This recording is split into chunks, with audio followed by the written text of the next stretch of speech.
Viewers, हम कर रहे कक्षा 9वीं गणित की त्रैमासिक परीक्षा की तैयारी और 9वीं गणित के ब्रिज कोर्स की संपूर्ण तैयारी हम कर चुके हैं। इसके लिए हमने पार्ट 1 और पार्ट 2 के 2 वीडियो बनाए थे ब्रिज कोर्स की तैयारी के। यदि आपने नहीं देखे हो तो पहले उन्हें देख लीजिए, उनके लिंक नीचे डिस्क्रिप्शन में भी दे रखी है, आप आसानी से देख सकते हो। ब्रिज कोर्स की पूरी तैयारी कर सकते हो क्योंकि 9वीं गणित की त्रैमासिक परीक्षा में ब्रिज कोर्स अध्याय 1, 2 और 3 आएंगे। ब्रिज कोर्स तो पूरा ही आएगा और आपके गणित में से अध्याय 1, 2 और 3 आएंगे। तो आज हम गणित के अध्याय 1 की तैयारी कर रहे हैं। तो अध्याय 1 के जो महत्वपूर्ण प्रश्न हैं उसमें जो पहला प्रश्न है वह है 3/5 और 4/5 के बीच 5 परिमेय संख्याएं ज्ञात कीजिए। तो परिमेय संख्याएं ज्ञात करने के लिए यहाँ कोई सी भी संख्या दी जा सकती है और हमें परिमेय संख्या कैसे ज्ञात करनी यह आना चाहिए। तो इसको कर लेंगे तो हमें वह करना भी आ जाएगा। तो इसको हल करेंगे हम 3/5 और 4/5। तो 3 के बाद तो सीधा ही 4 आ रहा है, दोनों के हर समान है, यहाँ पे भी 5 है और यहाँ पे भी 5 है। ऊपर वाली संख्या को अंश कहते हैं, नीचे वाली को हर। तो अंश बट्टा हर में हर तो समान है, अंश यहाँ पे 3 के बाद सीधा 4 है और हमें तो यहाँ 5 परिमेय संख्याएं ज्ञात करनी है।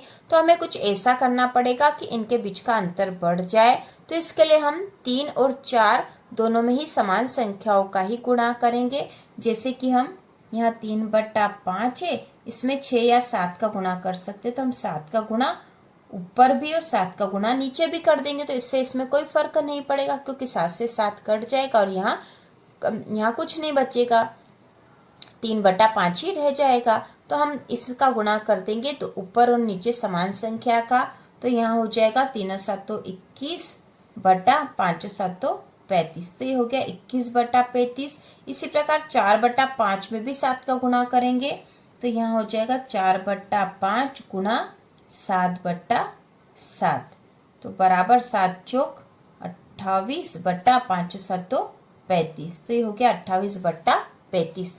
तो अब हमें प्राप्त हो गई 21/35 और 28/35 के बीच परिमेय संख्याएं ज्ञात करनी है। हम आसानी से लिख सकते हैं।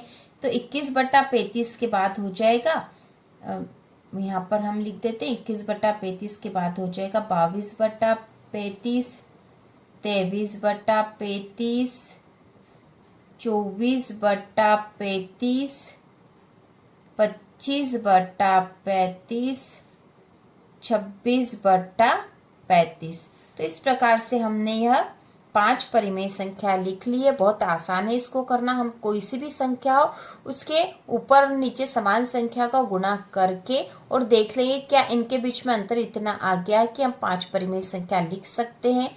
तो यह हो जाएगा। यदि हम 6 का भी गुणा ऊपर नीचे करते तो भी 5 परिमेय संख्या हम आसानी से लिख सकते हैं। तो यह हम परिमेय संख्या कैसे करना यह सीख लिया हमने इस प्रश्न से। बाद अगला प्रश्न है 1/√2 के हर का परिमेयकरण कीजिए। तो कोई सा भी प्रश्न है हर के परिमेयकरण करने का, उसमें यही तरीका अपनाएंगे।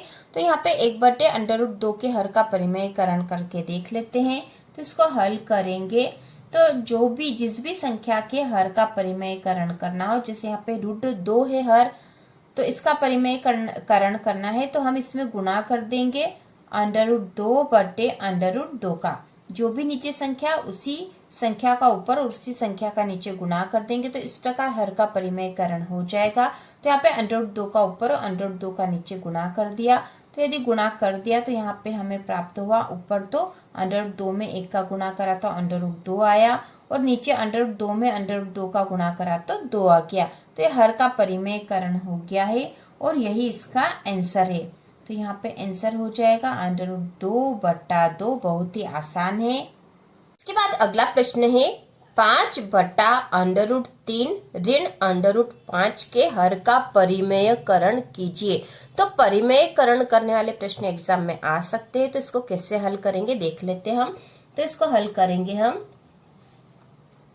5/√3 ऋण √5। तो इसके पहले हमने 1/√2 वाले सवाल में हर का परिमेयकरण करा था, वह बहुत आसान था। लेकिन यदि इस तरह का प्रश्न आता कि अंडर रूट में बट्टे में यहाँ पे अंडर रूट में दो संख्या दे रखी और या धन या ऋण का चिन्ह हो तो हम इसको कैसे हल करेंगे। 5/√3 ऋण √5 का हर का परिमेयकरण करने के लिए इसमें हम गुणा करेंगे। जो बट्टा में संख्या है उसका, लेकिन इसका चिन्ह बदल जाएगा। तो इस तरह के बट्टे वाले सवाल कोई से भी आए, आपको इसी विधि से करना है।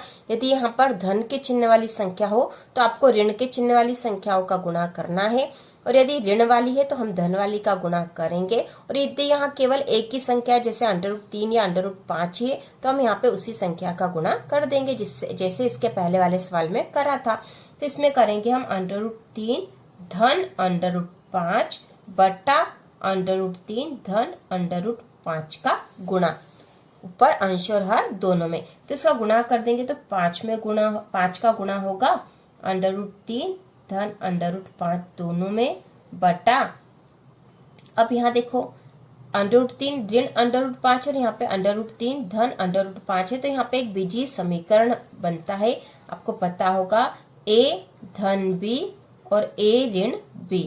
तो a धन b और a ऋण b बराबर होता है a का वर्ग ऋण b का वर्ग। ठीक है, a का वर्ग ऋण b का वर्ग होगा यहाँ पर।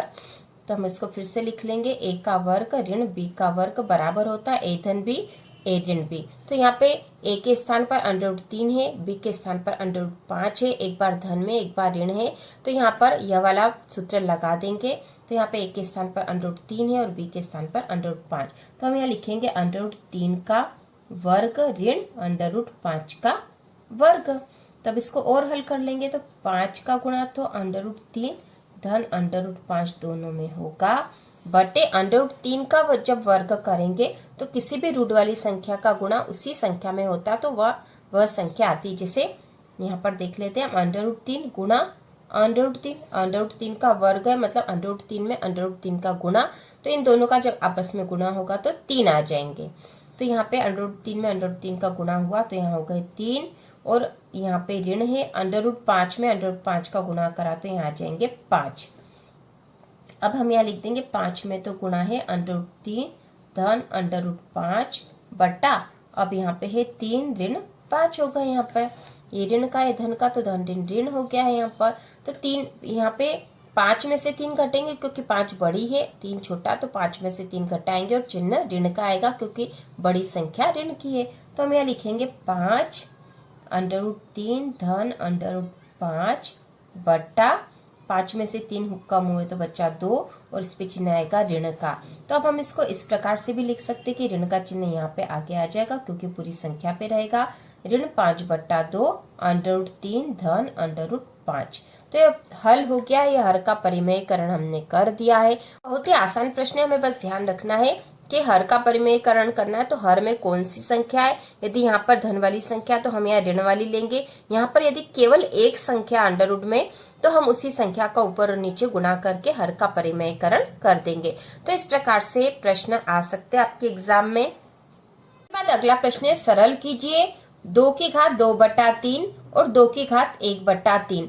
तो यहाँ पे ये दोनों गुणा में है, यहाँ पे डॉट लगा हुआ मतलब ये दोनों गुणा में है और गुणा में घातें जुड़ जाती है। और यहाँ पे भी 2, यहाँ पे भी 2 समान संख्या, तो हम इसको लिख देंगे 2 और इसकी घात 2/3 धन 1/3 क्योंकि गुणा में घातें जुड़ जाती है। तो यहाँ पे हो गया है, इसको और थोड़ा सा बड़ा लिख देंगे 2/3 धन 1/3। तो यहाँ पे जो सामान्य तौर पे इस तरह की संख्या को जब हम हल करते हैं वैसे ही हल करेंगे। तो यहाँ पे हो जाएगा 2 और यहाँ बट्टा में दोनों के हर समान है, 3 है तो यहाँ 3 आ जाएगा और ऊपर की संख्या जुड़ जाएगी, 2 और 1 3 हो जाएगा, 3 एकम 3 3 एकम 3 1 कट जाएगा। तो 2 की घात 1 मतलब 2 आ जाएगा यहाँ पे आंसर। तो यहाँ पे हो गया हल। ये बहुत आसान है। यदि गुणा में हो इस तरह से तो घातें जुड़ जाएगी। यदि इनका हर समान है तो हर वही संख्या आ जाएगी, जैसे हमने 3 लिख दिया दोनों का हर और ऊपर वाली संख्या को जोड़कर यहाँ लिख दिया है।